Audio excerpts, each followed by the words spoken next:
الله بضر فلا كاشف له إلا هو وإن يردك بخير فلا راد لفضله يصيب به من يشاء من عباده وهو الغفور الرحيم. اللہ رب العالمین کی خصوصی رحمت اور برکت نازل ہو آپ تمام حضرات اور خواتین پر جمعے کی نماز کی ادائیگی کے لیے اللہ کے گھر میں تشریف لائے. اللہ رب العالمین کی عظیم نیکی کی عظیم سعادت جو آپ کے حصے میں آئی ہے قبول فرمائے.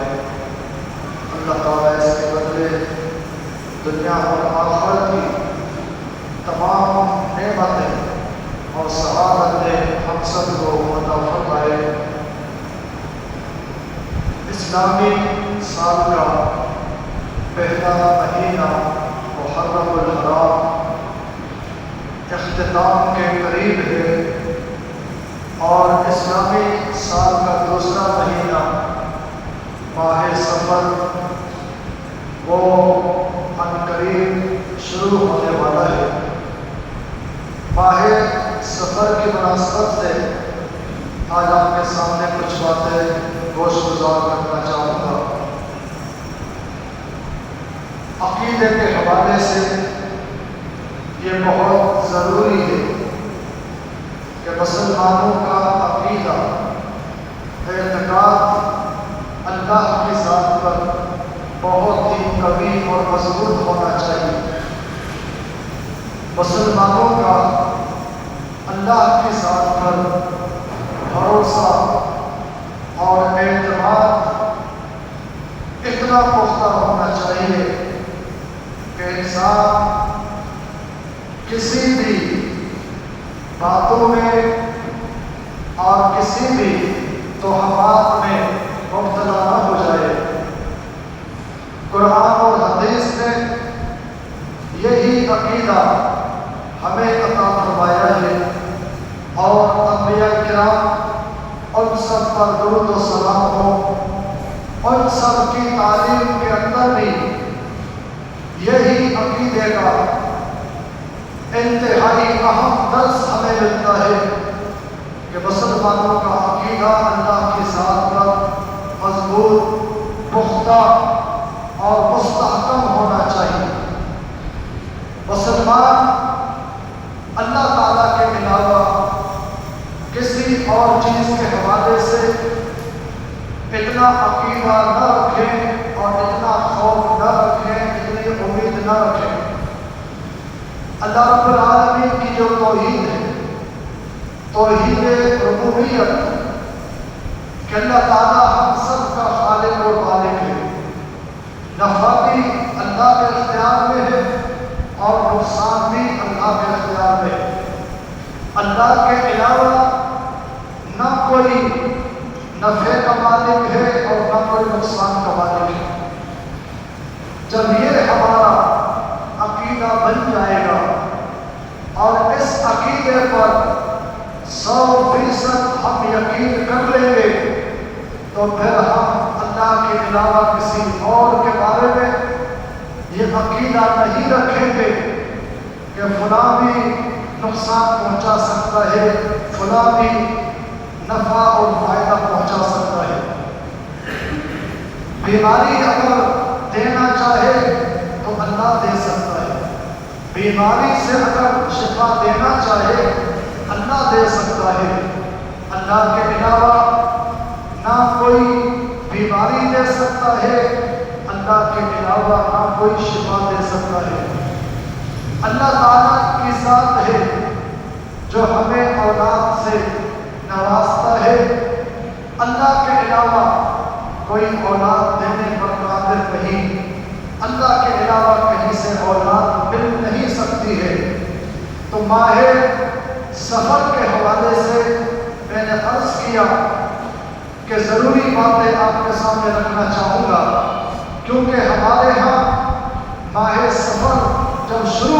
ہے اور ماہ سفر کے آنے سے پہلے ہی ہمارے اندر ایسی باتیں گردش کرتی ہیں اور اس طرح کی باتیں سننے کو ملتی ہیں کہ ماہ سفر کا مہینہ جو ہے وہ شروع ہونے والا ہے، اس میں ایسا کوئی کام نہ کیا جائے، اس میں ایسا کوئی سفر نہ کیا جائے، اس میں ایسا کوئی کاروبار یا معاملہ نہ کیا جائے، کیونکہ سفر میں نقصان اٹھانا پڑتا ہے۔ العیاذ باللہ، اس طرح کی باتیں ہم مسلمانوں کی زبان سے سنتے ہیں کہ ماہ سفر کے حوالے سے وہ اس طرح کی کئی باتیں کر جاتے ہیں جن کا تعلق عقیدے کے منافی ہے، عقیدے سے ان کا ٹکراؤ ہوتا ہے۔ جب ہم یہ جان لیں گے ہر چیز اللہ کے اختیار میں ہے، کوئی کچھ نہیں کر سکتا، وہ یہ مہینے بھی اللہ کے بنائے ہوئے ہیں، ان مہینوں کا بھی رب اللہ ہے، خالق اللہ ہے۔ اللہ تعالیٰ کی طرف سے جب ہمارے لیے نقصان لکھا ہوا نہیں ہے تو وہ چاہے ماہ سفر ہو، ماہ محرم ہو، ہمیں کوئی نقصان نہیں پہنچ سکتا۔ لیکن اگر اللہ نے ہماری تقدیر میں ہمارے لیے نقصان لکھا ہے تو وہ نقصان ہمیں مل کر رہے گا، وہ کوئی بھی مہینہ ہو، کوئی بھی دن ہو، کوئی بھی تاریخ ہو، کوئی بھی وقت ہو اور کوئی بھی جگہ ہو، وہ ہمیں نقصان پہنچے گا۔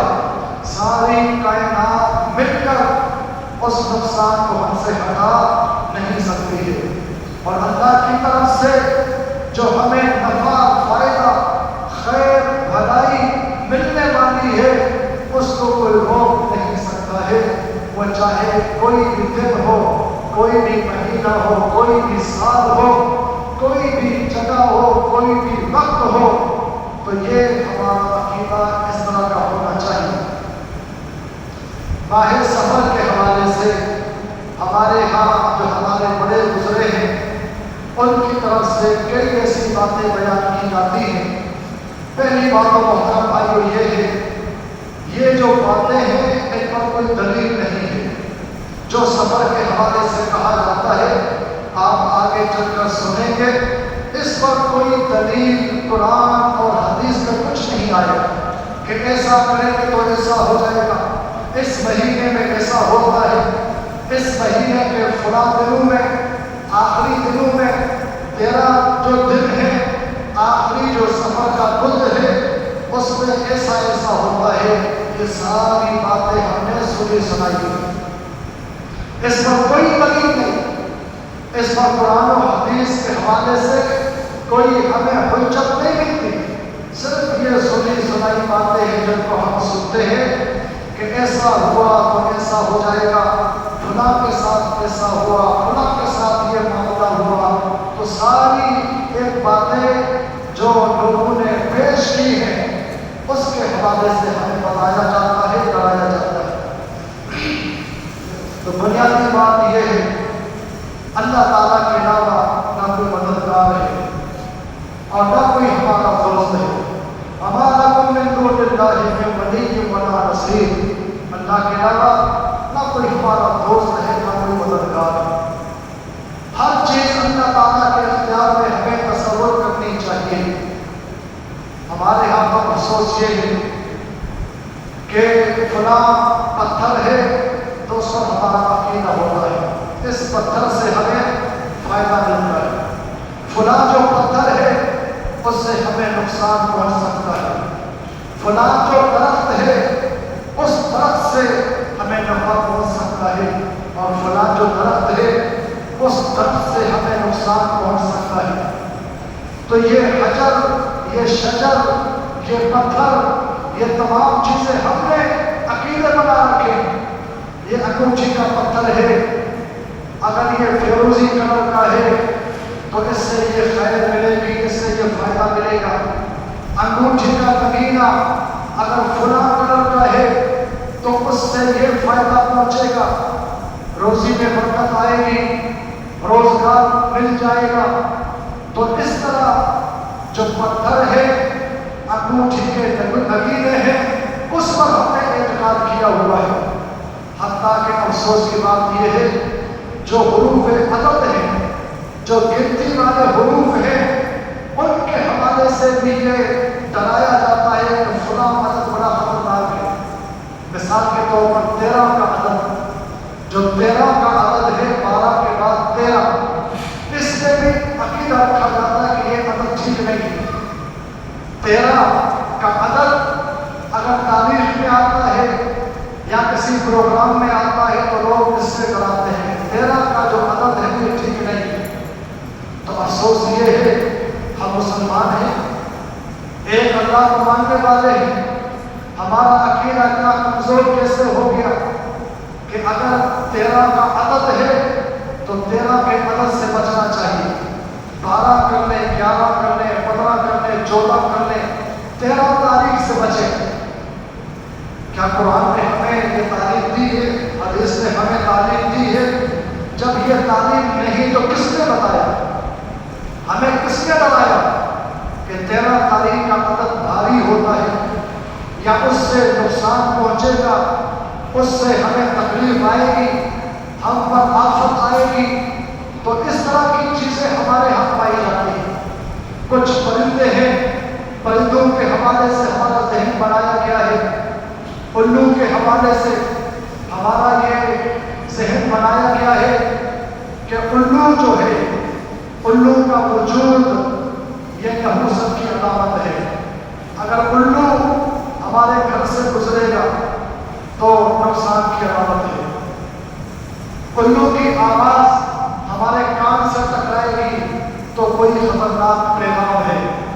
الو ہمارے گھر کی چھت پر یا گھر کے منیر پر بیٹھے گا، اس سے ہم ڈرتے ہیں کہ الو ہمارے گھر کی چھت پر بیٹھا ہے، نہ جانے کیا ہوگا، یہ الو کیا پیغام لے کر آیا ہے، گھر میں نقصان پہنچے گا، بیماری آئے گی، کسی کی موت واقع ہوگی یا اس طرح گھر میں جھگڑا ہوگا۔ تو الو کے حوالے سے ہمارا عقیدہ بنایا گیا۔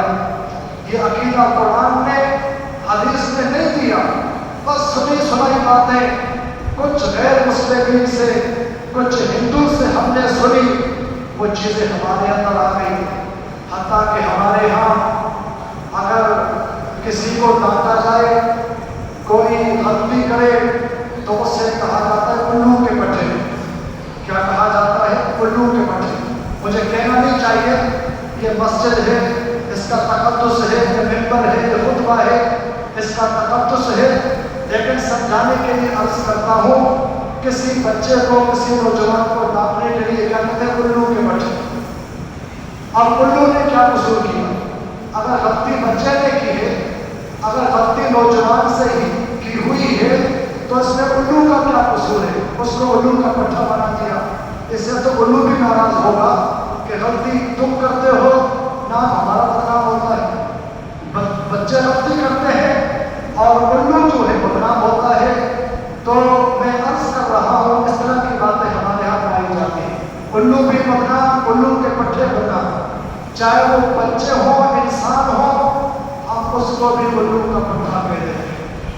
تو افسوس یہ ہے محترم بھائیوں، اگر کالا کوہ ہے، کالے کوے کے حوالے سے ہمارے ہاں عقیدہ پایا جاتا ہے کالا کوہ، اس کی کائیں کائیں، یہ بھی خطرناک ہے۔ ہمارے گھر کے اوپر سے کوہ گزر جائے، اس نے کائیں کائیں کر دیا تو خیر نہیں۔ اب جی مولوی صاحب کے پاس جائیں، مولوی صاحب سے مسئلہ پوچھیں، اس نقصان سے کیسے بچا جائے؟ ہمارے گھر سے کوہ گزرا ہے، اس نے کائیں کائیں کر دی ہے، ہمارے گھر میں کائیں کائیں ہو جائے۔ تو عجیب اس طرح کی باتیں ہمیں ڈرایا گیا ہے، اس طرح کی باتیں ہمارے ذہنوں کے اندر بٹھائی گئی ہے۔ مسلمان مرد خواتین ڈر جاتے ہیں، نہ جانے کیا ہوگا۔ اسی طرح کالا دھاگا ہے، کالا دھاگا باندھنے سے بخار نہیں ہوگا۔ کالا دھاگا بچوں کو، بڑوں کو باندھنے سے کہتے ہیں بخار نہیں ہوگا۔ یہ ہمارا عقیدہ ہے۔ کالا ٹیکا لگانے سے نظر نہیں لگے گی، بچوں کو کالا ٹیکا لگا دیا جائے تو بچہ نظر سے بچ گیا۔ اسی طرح گھر کی چھت پر کالی ہنڈیاں الٹی کر کے رکھی جائے،